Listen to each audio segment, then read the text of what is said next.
Fala galera, tudo bem? Hoje vamos à quarta parte aí do desenvolvimento do jogo, onde eu vou mostrar como programar. A programação que eu vou fazer hoje para demonstrar é a programação de movimento do player e vou tentar explicar de uma forma mais detalhada, pensando naquelas pessoas que nunca programaram, não viram nada de programação ainda e quem sabe sim, deixa claro como fazer isso.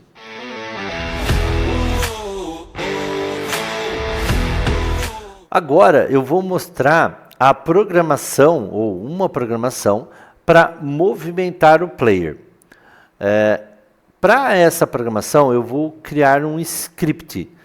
Eu gosto de trabalhar com scripts dentro do Unity, porque eu posso atribuir, eu posso colocar como um componente cada um desses scripts. Antes da gente fazer isso, nós vamos utilizar o rigid body no nosso personagem, no nosso player. Para quê? Para que ele tenha gravidade.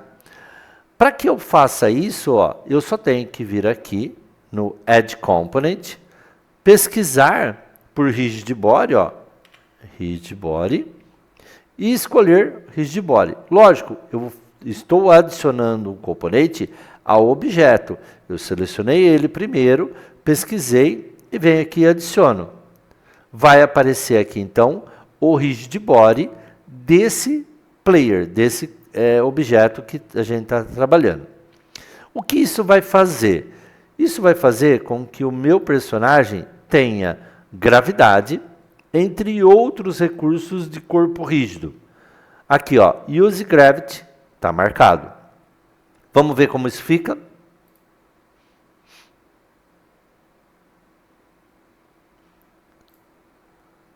O personagem, ele caiu. Então, quando iniciou o programa, executou todos os componentes, toda a programação que tinha dentro do jogo aqui, daquilo que a gente desenvolveu. Eu posso deixar isso um pouquinho melhor, para que ele não caia na cena, para que não deixe para ver. Então eu posso chegar ele o mais próximo possível aqui do piso, ok? Para ficar uma coisa mais menos artificial. Ele já começa por ali.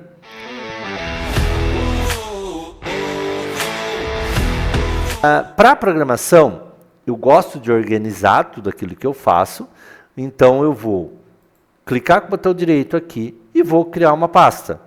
Chamar essa pasta de scripts.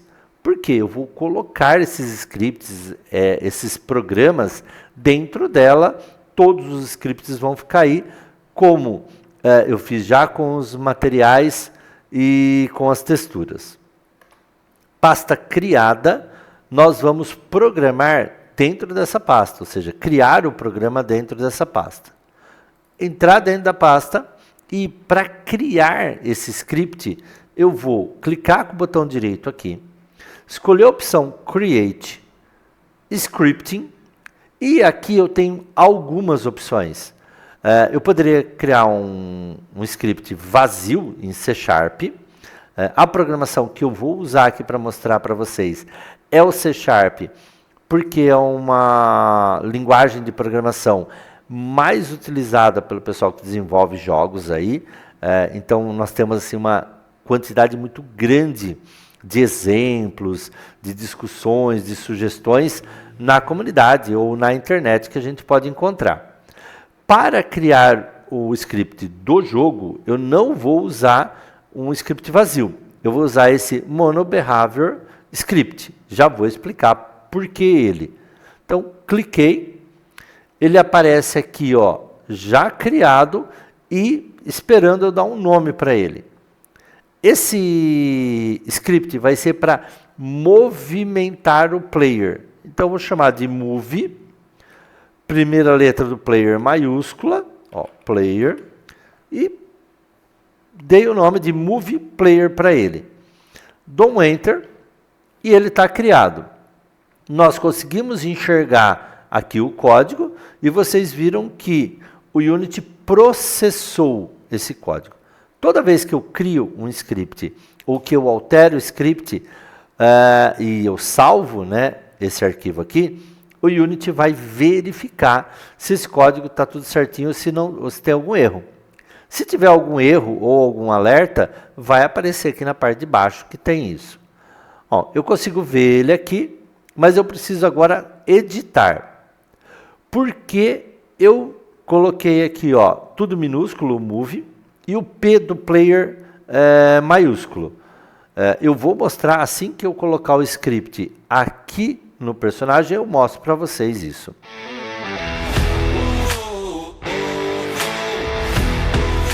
Então, para alterar, para editar esse código, eu vou dar um clique duplo aqui no script e ele vai abrir o Microsoft Visual Studio.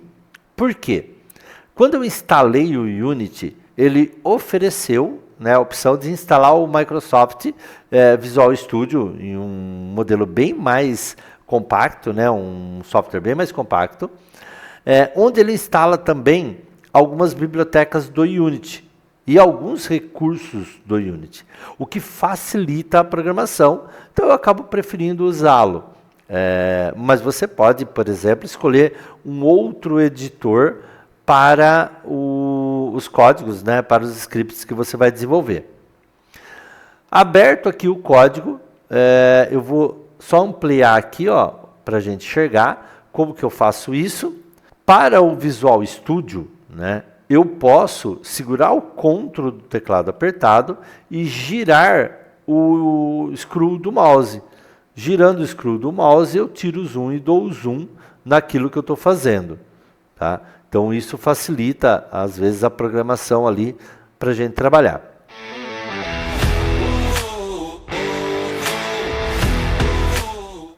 Explicando o código aqui, nós temos, já na primeira linha, o Using Unity Engine.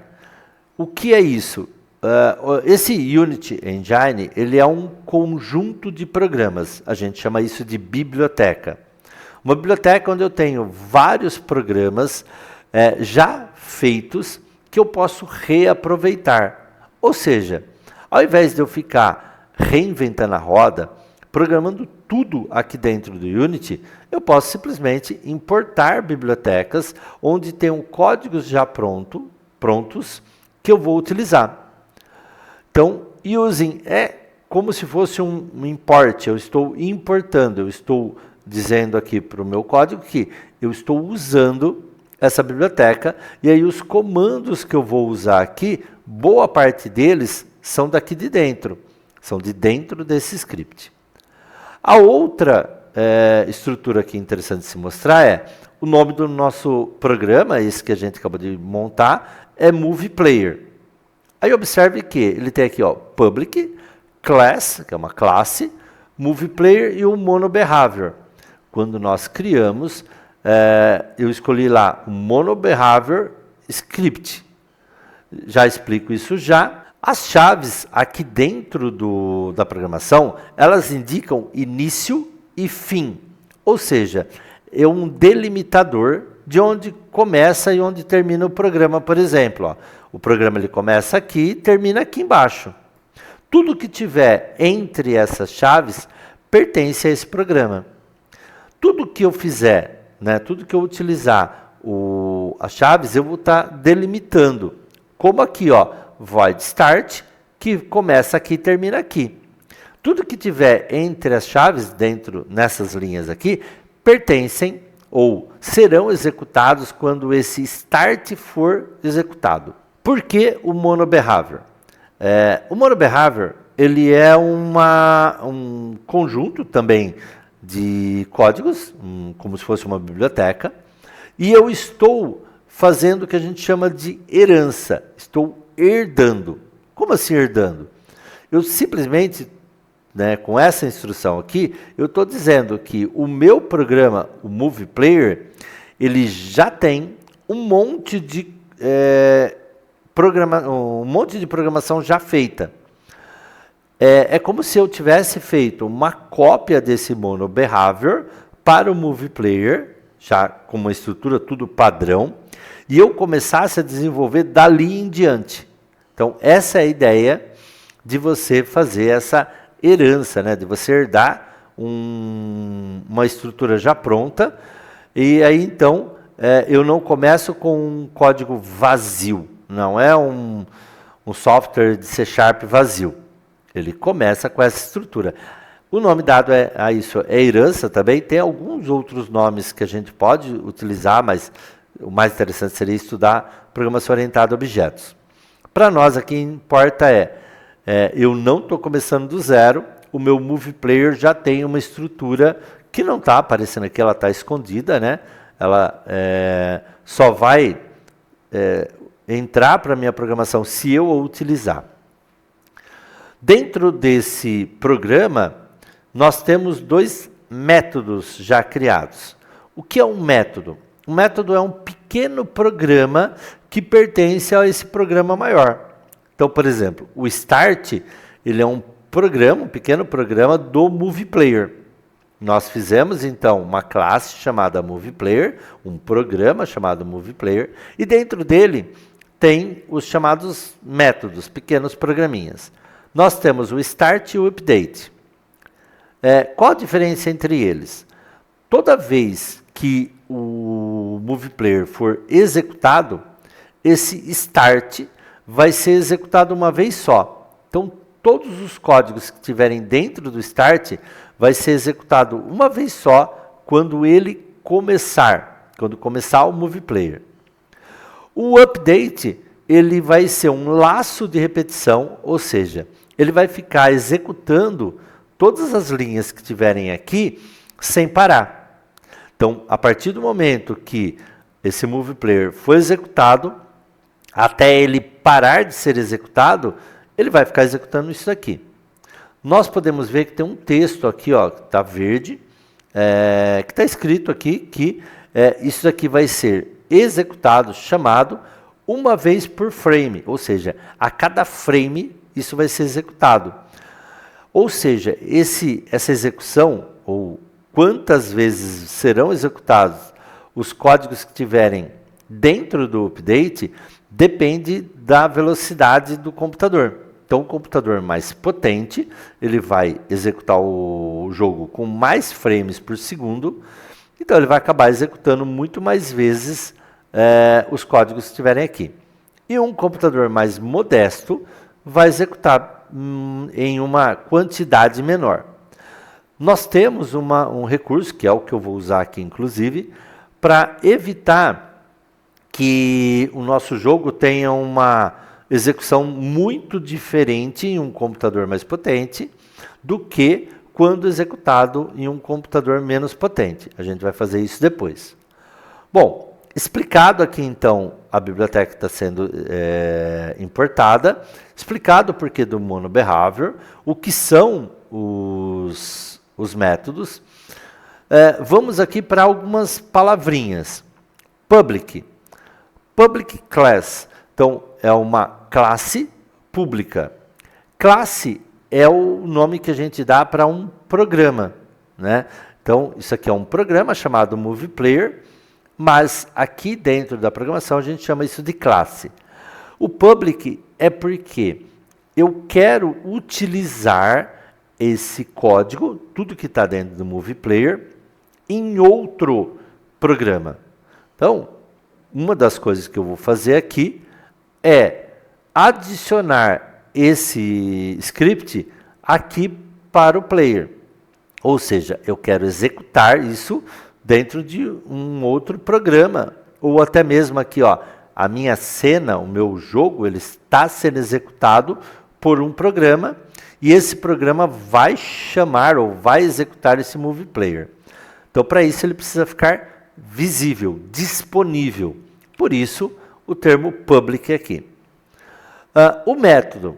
Eu posso criar métodos que, quando eu executar, ele me retorna um resultado. Esse resultado pode ser um valor, uma string, qualquer coisa. Mas eu posso fazer isso.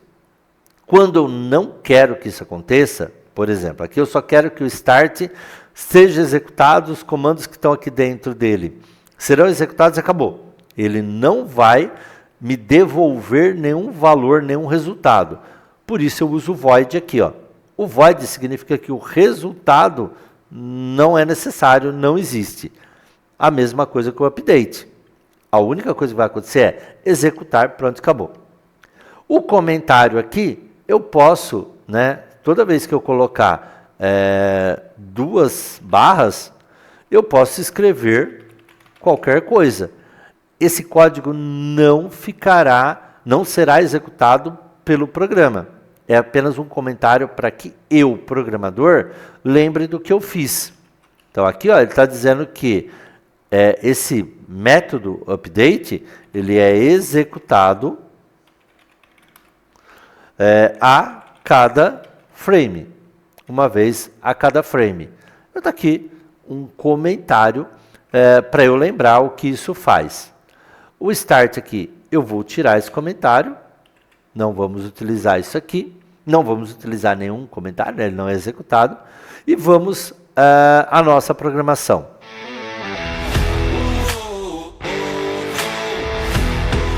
Na nossa programação, então, nós não temos nenhuma execução, nenhum comando que será executado quando iniciar a programação. Então, não tem nada para colocar aqui no start. Não vamos utilizar isso aqui. O que nós vamos fazer? Eu quero colocar uma programação para monitorar o que o jogador está fazendo. Ou seja, qual tecla o jogador apertou. E para isso, eu tenho alguns recursos, alguns métodos prontos, né, que graças a esse Unity Engine e o Mono Behavior, a gente vai poder usar. É por isso que nós estruturamos ou começamos o nosso programa dessa forma. Um deles é o input, onde eu monitoro entradas, tudo que está no teclado, mouse, joystick. Então, o input é um conjunto de programas de entradas. Uma delas, um dos métodos, e aí tá vendo, um método que retorna um valor, é o getAccess. O getAccess eu consigo verificar se alguma tecla, né, foi apertada, teclas específicas, logicamente, ou se eu estou usando o joystick. No caso aqui, ó, vamos pegar primeiro o comando que monitora a setinha para frente e para trás, ou o W e o S do teclado, ou até mesmo quando você está no analógico do joystick, para frente e para trás. Então, esse getAccess, se eu pegar aqui, ó, o vertical, que é esse comando, né, indicando um movimento vertical, ele tem 3 possibilidades ali. O W e o S do teclado, a setinha para frente e para trás, e no joystick, o analógico do lado esquerdo, para frente e para trás.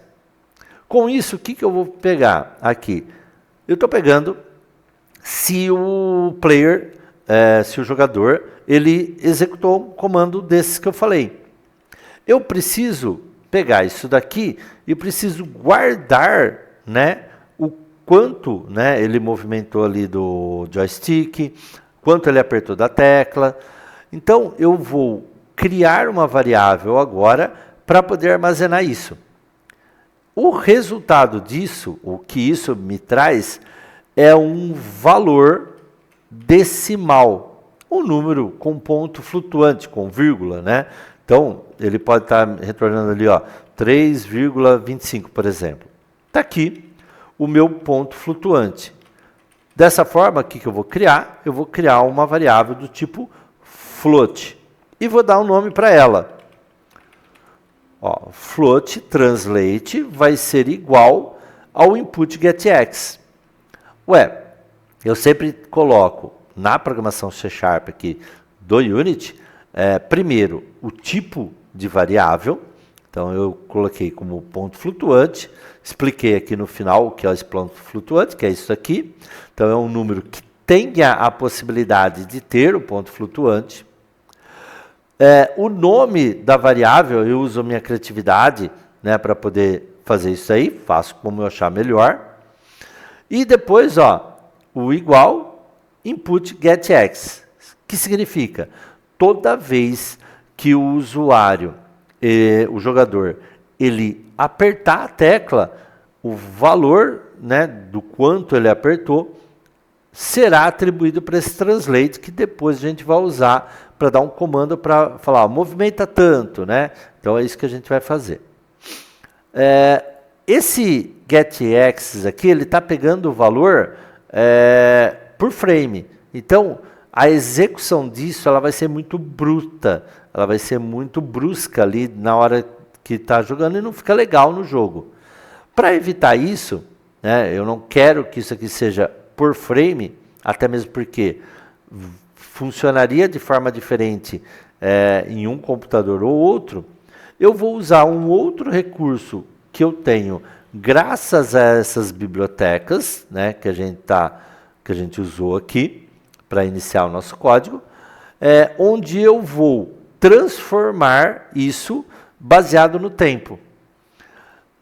O símbolo de asterisco ele é usado para multiplicar. Então eu vou pegar aquilo que eu estou recebendo do teclado, do joystick, e vou multiplicar por um time, tá? Que é uma das bibliotecas aí de tempo, delta time, onde eu tenho aí então a influência do tempo para executar isso aqui. Com isso, o que vai acontecer? Cada vez que o usuário apertar, né, o teclado ali, desde que seja setinha para frente e para trás, o WS, multiplicando por isso, eu tenho um valor e depois eu vou dar um comando aqui que execute essa ação, que faça lá com que o personagem se movimente. Além disso, eu quero pensar em uma velocidade para esse movimento, ou seja, cada vez que apertar a tecla, eu quero que o meu jogador, o meu player, ele responda dentro de uma velocidade que eu estou determinando.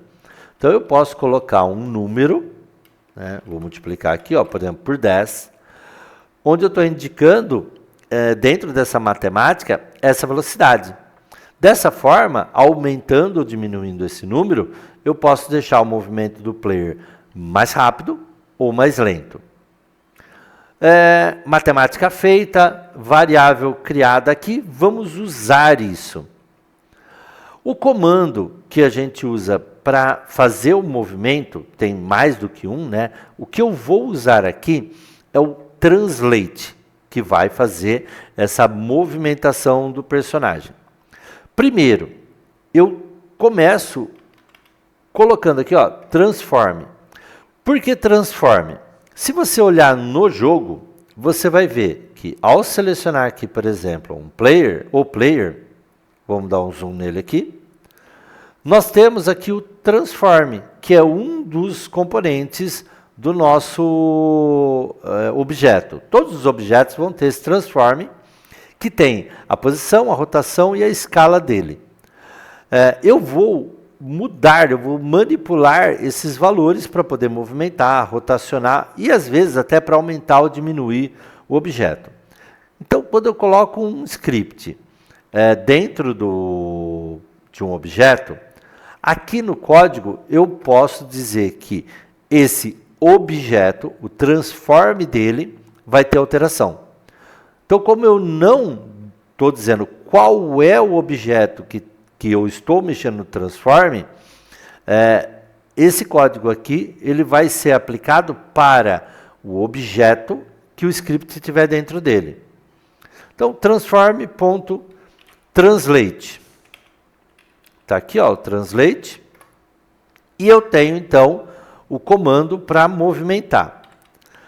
Eu vou colocar aqui dentro desse translate, devo colocar 3 informações. Qual é a movimentação que eu quero nos eixos X, Y e Z? O primeiro é o X. Eu não quero que ele movimente no X. Tá? Aqui eu estou movimentando profundidade. Profundidade ali dentro do Unity é o eixo Z. O X vai ficar 0, o Y vai ficar 0 também. E só no Z é que eu vou fazer esse movimento. Como eu fiz aquele cálculo do quanto eu quero que movimenta e guardei na variável translate, o que eu vou usar agora? Eu vou usar o translate aqui, ó, dentro do valor para o Z. Só mostrando aqui também legal, ó, isso que está acontecendo aqui do Visual Studio, oferecer para mim sugestões, para ele estar me lembrando como escreve cada código e quais os comandos que eu tenho, isso se chama IntelliSense. Para eu ter esse IntelliSense aqui no Visual Studio, eu instalei o meu Unity. Quando eu instalei o Unity, eu instalei o Visual Studio também, e aí ele acabou instalando algumas bibliotecas, alguns recursos para o Unity. Um deles foi esse recurso chamado IntelliSense, que me permite, por exemplo, ó, ir vendo o que eu devo preencher aqui, ó, ele me ajuda na programação e sugerindo os comandos. Ó, translate, e está aí o meu comando feito. Ou seja, aqui eu vou pegar qual a tecla, se a tecla que foi apertada é para a esquerda ou para a direita, vou multiplicar por 10, que é a velocidade aí que eu estou sugerindo, e vou multiplicar pelo tempo para que esse valor ele não seja muito diferente quando eu estou com um computador mais potente e um computador menos potente, ou com um smartphone menos potente e mais potente. O transform.translate, lembrando, transform é aquele atributo que a gente tem lá dentro de cada objeto. Translate vai ser a posição, né, dele, então ele está mudando a posição desse objeto. E aqui, eixo X não vou mexer, eixo Y não vou mexer, e só no Z, que é a profundidade. Código pronto. O que eu vou fazer? Vou salvar, então eu posso clicar aqui no salvar, ou um Ctrl S, ele salva. Como que eu sei se salvou ou não? Quando tem esse asterisco aqui, ó, no nome do programa, significa que ainda não está salvo, não está gravado. O que eu faço?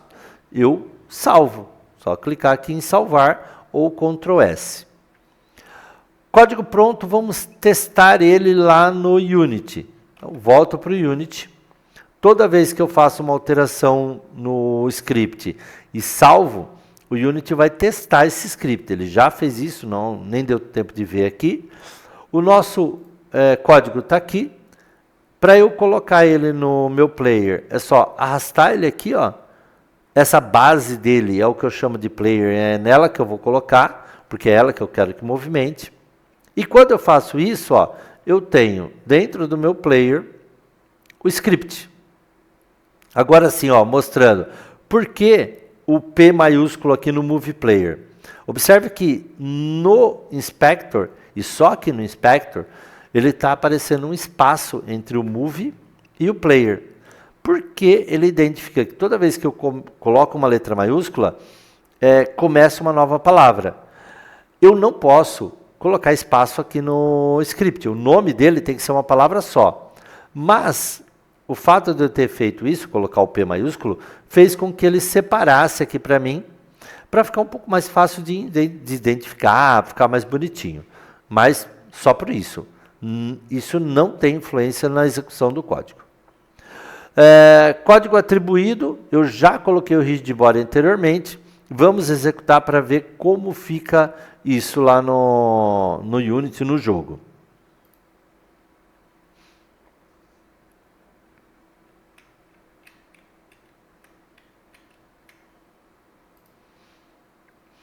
Apertando a tecla das setinhas para frente e para trás, vocês viram que o player movimentou para frente e para trás, graças àquele código que a gente executou.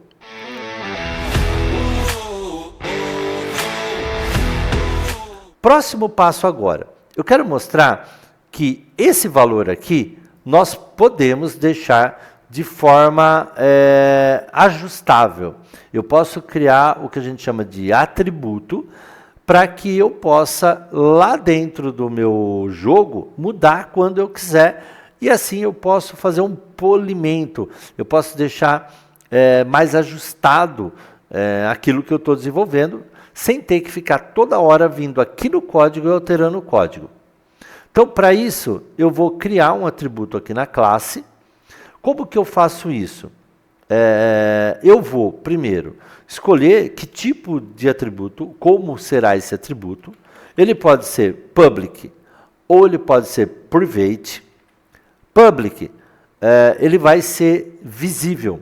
Eu consigo de outro programa enxergar ele. Vai ser um valor em float, né? Então, o tipo de dado que eu estou guardando é um float, que é o valor que está aqui, ó. Então, isso que eu estou criando vai substituir esse valor estático que está aqui. Então, a gente vai fazer um float. Vou dar um nome para ele, né? Que eu vou chamar de velocidade. E vou deixar ele já iniciando com um valor. Como assim? É que vai que eu não preencha, não mexa nesse valor lá no meu código. Então, ele já tem um valor padrão, um valor default para poder iniciar ali.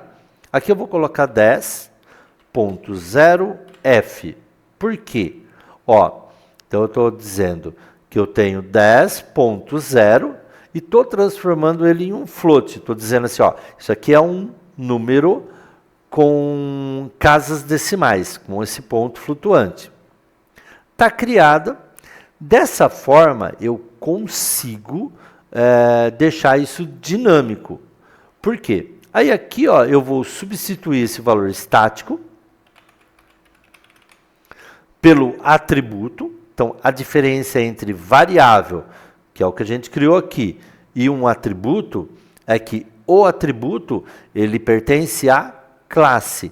Então, ele fica disponível, ou de forma privada, ou de forma pública, para que eu possa trabalhar, para que eu possa programar.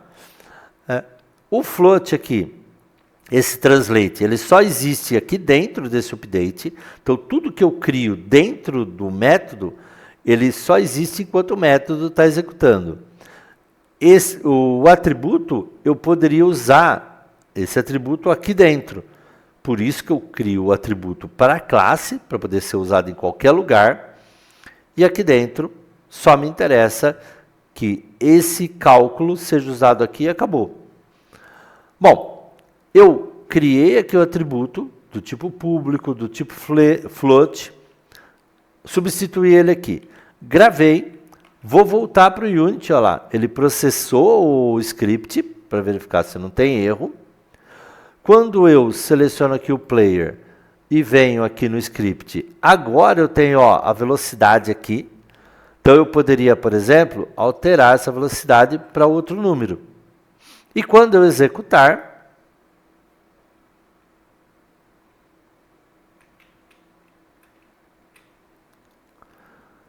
ele vai ter um efeito mais rápido, aí ele vai responder com um valor maior. Então, esse é um dos recursos que eu posso usar aqui na programação. Eu crio um atributo para que eu possa enxergar ele aqui e alterar, para que eu não tenha que ficar toda hora indo lá no código e alterando. Essa é a melhor maneira de se trabalhar com atributo, criar e ele ser enxergado aqui no Inspector? Não. A melhor maneira de você fazer isso é você deixar, primeiro, o seu atributo como privado. Quando você faz isso, né, deixa ali como private e grava, se você olhar aqui no Unity, você vai ver que ele não aparece. Por quê? Ele está privado. Ou seja, o código, a programação aqui da minha cena não enxerga ele lá dentro do script. Para mudar isso, eu quero deixar ele privado para proteger ele, né, para que não fique acessível de qualquer lugar, mas eu quero que lá no Inspector apareça. Para que isso aconteça, eu vou mudar a estrutura, né, a informação dele. Para isso a gente vai colocar aqui, ó, colchetes. E dentro do colchetes, nós vamos escolher, vamos digitar o Serialize Field, um campo serializado.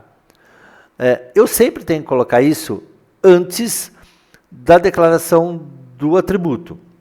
Então o atributo começa a ser declarado aqui, eu só estou colocando antes dele aqui a informação de que ele é um campo serializado, que ele é um campo que vai aparecer para mim lá no Inspector. Gravei, vamos voltar. E aqui, ó, nós temos então ele novamente aparecendo, aquele número que eu já tinha digitado, inclusive está aqui ainda, ó.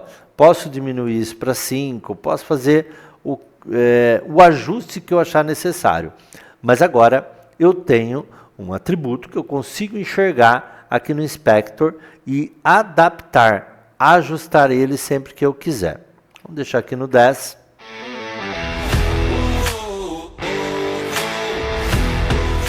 Bom, movimento para frente e para trás, pronto. Vamos fazer agora a rotação desse objeto. Eu quero rotacionar o player. Então, toda vez agora que eu apertar para a direita e para a esquerda, ou a tecla AD, ou o próprio analógico do joystick para a esquerda e para a direita, eu quero que ele gire o meu objeto. Bom, nós usamos o input getX vertical para frente e para trás, e lógico que a gente vai usar o input getX na horizontal para esquerda e direita. Da mesma forma, eu vou criar uma variável aqui, vamos chamar ela de rotate, né? Que vai receber o comando que o player, né, que o jogador fez, que o jogador executou. E também vou multiplicar pelo time delta time, porque eu não quero algo assim, executando pelo frame rate, né, pela velocidade de execução de frames do computador. Eu quero algo mais balanceado quando tem um computador mais potente e mais modesto. Também vou colocar aqui um atributo que vai ter não a velocidade, mas essa intensidade de giro.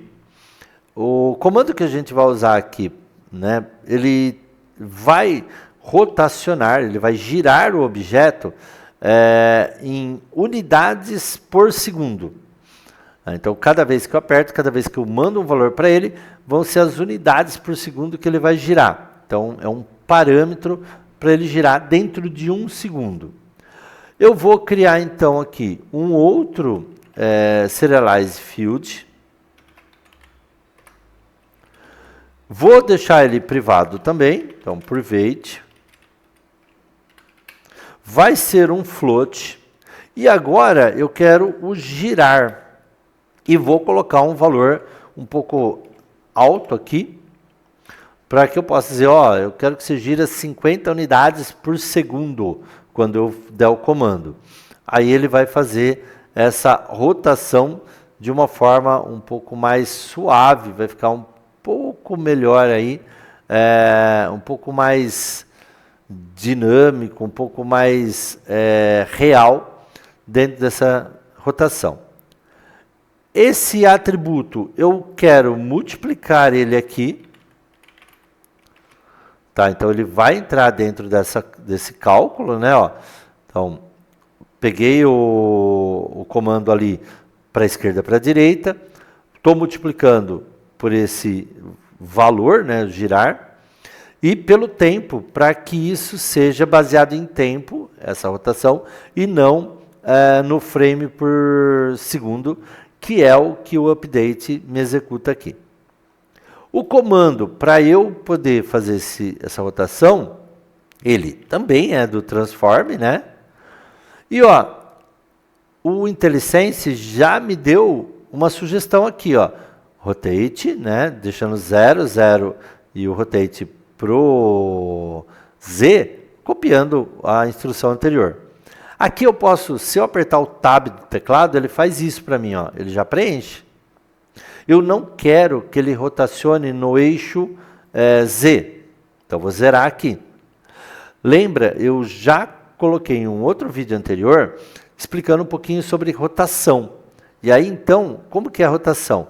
É como se você tivesse um espeto enfiado no objeto, dentro daquele eixo, e ele rotaciona por ele. Eu quero que ele rotacione pelo eixo Y. Então, vou colocar o rotate aqui, que é o valor encontrado nesse cálculo. E o Y, ele está nessa posição. Então, ele vai girar assim, ó. Então, ele gira em volta daquele eixo. Feito aqui, eu tenho, então, o movimento para frente e para trás, a rotação. Estou usando os atributos. Estou usando o Serialize Field, que vai permitir que esse atributo apareça lá no meu inspector. Então, gravar e vamos testar.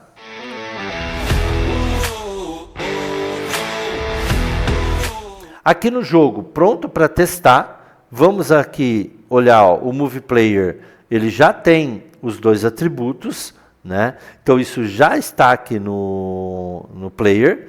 Vamos executar e ver como funciona.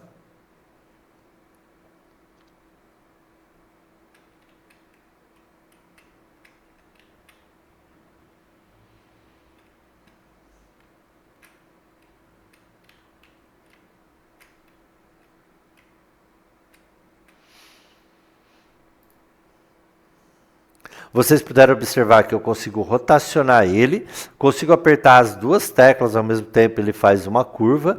Então, eu deixei assim o movimento do player de uma forma bem legal ali, bem, não digo próxima à realidade, mas próxima àquilo que eu quero dentro do meu jogo. Eu posso ajustar velocidade ou como ele vai girar dentro desses atributos, graças à programação que eu fiz. Ou seja, eu tenho aí um primeiro script, um primeiro programa pronto para eu executar e para eu começar a entender como funciona o script dentro do jogo. Vale a pena lembrar que esse script ele vai ser executado toda vez que eu criar o objeto. Então, se eu estou criando o inimigo em tempo de execução, aquele script vai ser executado quando o inimigo for criado. Aqui, quando eu iniciar o jogo, o Unity está criando todos os objetos que tem aqui na minha tela, no meu projeto. E ele vai criar o player. A hora que ele criar, ele já começa a executar esse código. Eu não preciso dar nenhum comando aqui para falar, executa para mim. Tipo assim, um botão que eu clico e mando ele começar. Posso fazer isso? Posso. Dá para fazer. Não é o nosso caso aqui nessa programação.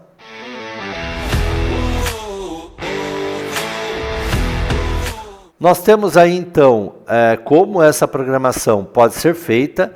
Temos uma programação, um script para movimentar o player. E agora nosso jogo começa a ter uma cara de jogo mesmo. Eu espero que vocês tenham entendido o que eu expliquei com relação à programação. Se não entenderam, pode deixar pergunta, manda pergunta aí para mim e eu vou tentar responder, se eu souber responder, logicamente.